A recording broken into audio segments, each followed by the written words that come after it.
So guys welcome back. ನಾವಿವತ್ತಿದ್ದೀವಿ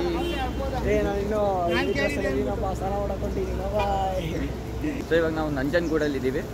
so ಮೈಸೂರಿಗೆ ಹೋಗ್ಬೇಕು ನೆಕ್ಸ್ಟು ಇಲ್ಲೇ. ಸೊ ಗೈಸ್ ನಾವಿವಾಗಿದ್ದೀವಿ ನಂಜನಗೂಡಲ್ಲಿ ಶ್ರೀಕಂಠೇಶ್ವರ ದೇವಸ್ಥಾನದಲ್ಲಿದ್ದೀವಿ. ಸೊ ಇವಾಗ ನಂದಾಗಲೇ ಸ್ನಾನ ಆಯಿತು, ಇನ್ನ ಮಕ್ಕಳಿನ್ನ ಸ್ನಾನ ಮಾಡಿಲ್ಲ. ಈ ಹೊಳೆಗೆ ಹೋಗ್ತಾ ಇದ್ದಾರೆ ಸ್ನಾನ ಮಾಡೋಕ್ಕೆ. ಬನ್ನಿ ನಾಕಂಡಿಯಲ್ಲ. ಸೊ ದೇವಸ್ಥಾನ ಅಲ್ಲಿ ಕಾಣ್ತಿದೆ ಹಿಂದ್ಗಡೆ, ಇಲ್ಲಿ ಈ ಕಡೆ ಹೊಳೆ ಇದೆ. ಸೊ ಈಗ ಹೊಳೆಗೆ ಹೋಗಿ ಸ್ನಾನ ಮಾಡ್ತಿದ್ದಾರೆ. ನಂದಾಗಲೇ ಸ್ನಾನ ಆಯಿತು. A few moments later.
Guys ಇವಾಗ ನಾವು ಚಾಮುಂಡಿ ಬೆಟ್ಟ ತೆಗಿದ್ದೀವಿ ಇವಾಗ ನಾವು. ಸೊ ಹಾಗೆಲ್ಲ ಬರ್ತಾ ಇದ್ದಾರೆ ಹಿಂದ್ಗಡೆ.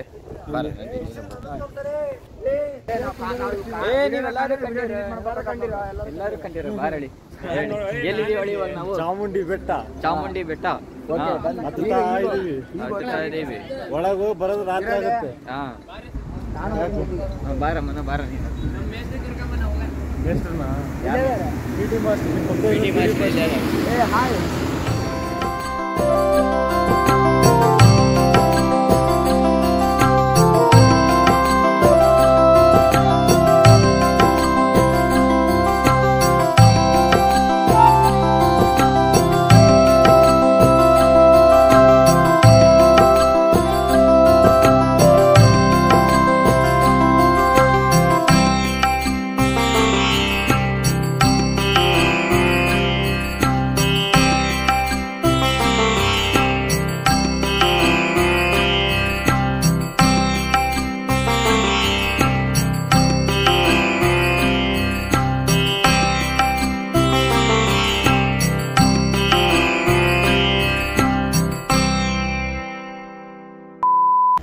So guys, we are in the Mysore Aramane, Mysore Palace. Ticket ಎಷ್ಟಿರ್ತದೆ? ಸೊ ಗೈಸ್ ಇಲ್ಲಿ ಹೋಗಿ ಟಿಕೆಟ್ ತೆಗೆಸ್ಕೊಂಡು ಹೋಗ್ಬೇಕು ನಾವು. Mysuru palace entrance. ಜೋರ ಮಾತಾಡೋ ಇಲ್ಲಾಂದ್ರೆ ಕೇಳಲ್ಲ. ಯಾಕೆ ಕೇಳೋದು? ಎಲ್ಲ ಕೇಳ್ತತಿ. ಕೇಳ್ತತಿಲ್ಲ ಕೇಳ್ತತೆ, ಎಲ್ಲ ಕೇಳ್ತತಿ. ಏನು ಕೇಳ್ತಾರೆ? ಅವನು ಜೋರಾಗಿ ಮಾತಾಡೋ ಕೇಳಲ್ಲ ಅಂತ ಎಲ್ಲ. Entry to Mysuru palace.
ಕಟ್ಟಿದಾರಲ್ಲ ಇದರ ಶೈಲಿ ಹೇಗಿದೆ ಅಂದರೆ ಇಂಡೋ ಸ್ಯಾಸನಿಕ್ ಅಂತ. ಸೊ ಆ ಶೈಲಿಯಲ್ಲಿ ಅರಮನೆ ಫುಲ್ಲು ನಿರ್ಮಿಸಿದ್ದಾರೆ.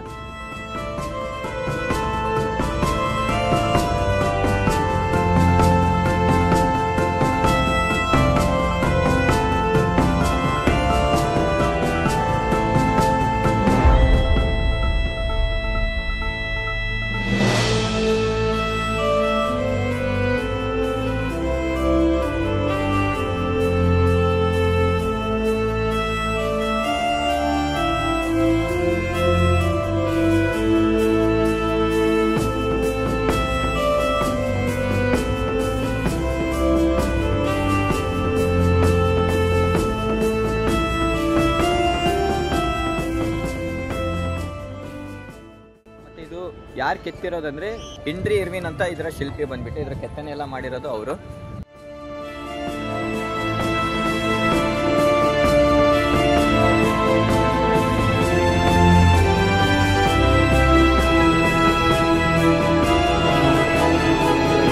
ಏನು ಕನ್ನಡಿ ಹೇಳಿ, ಕನ್ನಡಿ ಇಲ್ಲಿ ಬಾ, ಇಲ್ಲಿ ಸೆಲ್ಫಿ ತಗೋಣ. ಪಕ್ಕ ರಾಜಂದೇನಾ?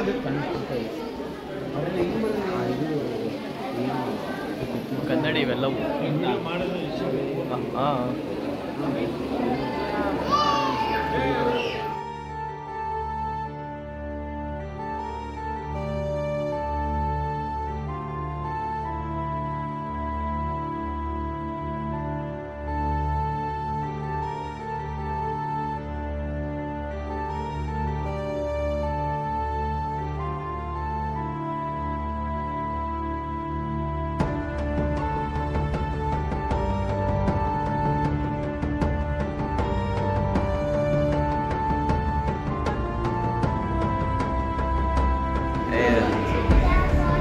ನೋಡ್ಚೇತ ಅಲ್ಲಿ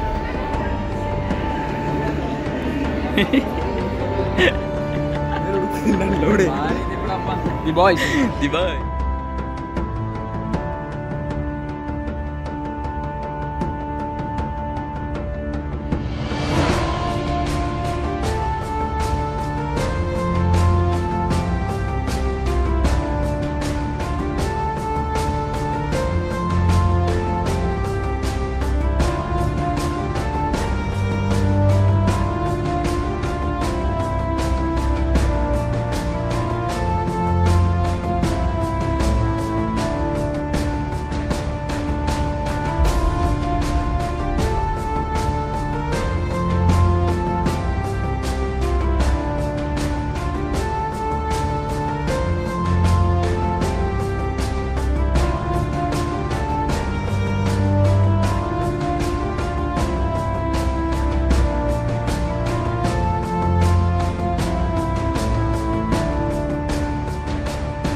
ಒಳಗಡೆ ನೋಡ್ಕೊಂಡು ಬಂದ್ವಿ, ನೋಡಿದ್ರಲ್ಲ ಹೆಂಗಿತ್ತು ನಮ್ಮ ಅಂಬಾರಿ, ಮೈಸೂರು ಅರಮನೆ ಅಂಬಾರಿ ಹೆಂಗಿತ್ತು ಅಂತ ನೋಡಿದ್ರಲ್ಲ. ಸೊ ಇದೇ ಮೈಸೂರು ಅರಮನೆ. ಸೊ ಒಳಗಡೆ ಫುಲ್ ನಿಮಗೆ ಬಿಡೋಲ್ಲ. ಸೊ ಇಲ್ಲಿ ಮೇಲ್ಗಡೆ ಒಂದು ಸ್ವಲ್ಪ ಕಾರಿಡಾರ್ ಕಾಣುತ್ತಲ್ಲ, ಅಲ್ಲೊಂದಿಷ್ಟು ನೋಡ್ಬೋದು. ಮತ್ತು ಅಲ್ಲಿ ಒಳಗಡೆ ಒಂದು 2 ರೂಮ್ಗಳಿದೆ, ಅದಷ್ಟೇ ನೋಡ್ಬೋದು. ಫುಲ್ ಭಾಳ ದೊಡ್ಡದೇ ಇದೆ ಪ್ಯಾಲೇಸ್ ಅಂದ್ರೆ ಫುಲ್ ದೊಡ್ಡದೇ ಇದೆ. ಸೊ ಅದಷ್ಟೇ ನೋಡ್ಬೋದು ನೀವು, ಫುಲ್ ಎಲ್ಲ ಬಿಡೋದಿಲ್ಲ. ನಾನು ಅಂದ್ಕೊಂಡಿದ್ದೆ ಒಳಗಡೆ ವೀಡಿಯೋ ಮಾಡೋಕ್ಕೆ ಬಿಡೋಲ್ಲ ಅಂತೇನೋ ಅಂದ್ಕೊಂಡಿದ್ದೆ. ನೋಡಿದ್ರೆ ಎಲ್ಲ ಫುಲ್ ವೀಡಿಯೋನಾದ್ರು ಮಾಡ್ಕೊಳ್ರಿ, ಫೋಟೋನಾದ್ರು ತಗೊಳ್ರಿ, ಎಲ್ಲ ಮಾಡ್ಬೋದು. ನನಗೆ ಗೊತ್ತಿದೆ, ನಾನು ಒಂದ್ಸಲಿ ಬಂದಾಗ ಅವಾಗ ಸಣ್ಣನಿದ್ದಾಗ ಬಂದಾಗ ಏನೋ ಫೋಟೋ ತೆಗಿಯಂಗಿಲ್ಲ ಆ ಥರ ಅಂತಂದಿದ್ರು. ಈಗ ನೋಡಿದರೆ ತೆಗಿಬೋದು. ನಾನು 2 ಸಲ ಬಂದೀನಿ. ಒಂದ್ಸಲಿ ಸಣ್ಣನಿದ್ದಾಗ ಬಂದಿದ್ದೆ, ಇನ್ನೊಂದ್ಸಲಿ NCC ಕ್ಯಾಂಪಲ್ಲಿ ಬಂದಿದ್ದೆ. ಸೊ ಇದು 14ನೇ ಶತಮಾನದಲ್ಲಿ ಇಲ್ಲೊಂದು ಅರಮನೆ ಕಟ್ಟಿದ್ರು. ಯಾರಂದರೆ ಮುಮ್ಮಡಿ ಕೃಷ್ಣರಾಜ ಒಡೆಯರು. ಅವರು ಇಲ್ಲಿ 14ನೇ ಶತಮಾನದಲ್ಲಿ ಒಂದು ಅರಮನೆ ಕಟ್ಟಿದ್ರು. ರಾಜಮಾತಾ ಪ್ರಮೋದಾದೇವಿ ಒಡೆಯರ್ ಇದರ ಓನರ್ ಆಗಿದ್ರು. ಫಸ್ಟ್ ಅವಾಗ ಸ್ಥಾಪನೆ ಆಗಿತ್ತಲ್ಲ ಅವಾಗ ಇದರ ಓನರ್ ಬಂದ್ಬಿಟ್ಟು ರಾಜಮಾತಾ ಪ್ರಮೋದಾದೇವಿ ಒಡೆಯರ್ ಅಂತ ಇದರ ಓನರ್. ಇದರ ಫಸ್ಟ್ ರಾಜಧಾನಿ ಬಂದ್ಬಿಟ್ಟು ಶ್ರೀರಂಗಪಟ್ಟಣ ಆಗಿತ್ತು. ಸೊ 1938 ಸಿಡಿಲ್ ಬಡ್ದು ಅರಮನೆ ಅಂದರೆ ಆ ಟೈಮಲ್ಲಿ ಸಿಡಿಲ್ ಬರೆದು ಒಂದು ಸ್ವಲ್ಪ ಡ್ಯಾಮೇಜ್ ಎಲ್ಲ ಆಗಿತ್ತು, ಎಲ್ಲ ಬಿದ್ದೋಗಿತ್ತು. ಅದಾದಮೇಲೆ ನೆಕ್ಸ್ಟ್ ಕಂಟಿನ್ಯೂ ಆಗಿ ಒಂದು ಸ್ವಲ್ಪ ಇಂಪ್ರೂವ್ ಮಾಡ್ಕೊತ ಎಲ್ಲ ಕ್ಲೀನಾಗಿ ರೆಡಿ ಮಾಡೋದು ಮತ್ತೆ ಬಂದಿದ್ದಾರೆ. ಇವಾಗ ಈ ಥರ ಮೂಡ್ ಬಂದಿದೆ. ಯದುವೀರ್ ಕೃಷ್ಣದತ್ತ ಚಾಮರಾಜ ಒಡೆಯರ್ ಈಗಿನ ಪ್ರೆಸೆಂಟ್ ಕಿಂಗ್ ಯಾರಂದರೆ ಯದುವೀರ್ ಕೃಷ್ಣದತ್ತ ಚಾಮರಾಜ್ ಒಡೆಯರ್. ಸೊ ಇವಾಗಿನ ಪ್ರೆಸೆಂಟ್ ರಾಜರಾಗಿದ್ದಾರೆ. ಸೊ ಅವ್ರು ಬಂದ್ಬಿಟ್ಟು ಇವಾಗ ಕಂಟಿನ್ಯೂ ಮಾಡ್ಕೊಂಡು ಹೋಗ್ತಿದ್ದಾರೆ. ಮುಂದೆ ಯಾರಾಗ್ತಾರೆ ನೋಡಬೇಕು. ಸೊ ಇವಾಗ ಇದೊಂದು ಟೂರಿಸ್ಟ್ ಪ್ಲೇಸ್ ಕೂಡ ಮಾಡಿದ್ದಾರೆ. ಟೂರಿಸ್ಟ್ ಅವರೆಲ್ಲ ಬಂದು ನೋಡ್ತಾ ಇದ್ದಾರೆ. ಇದಿಷ್ಟಾಗಿತ್ತು.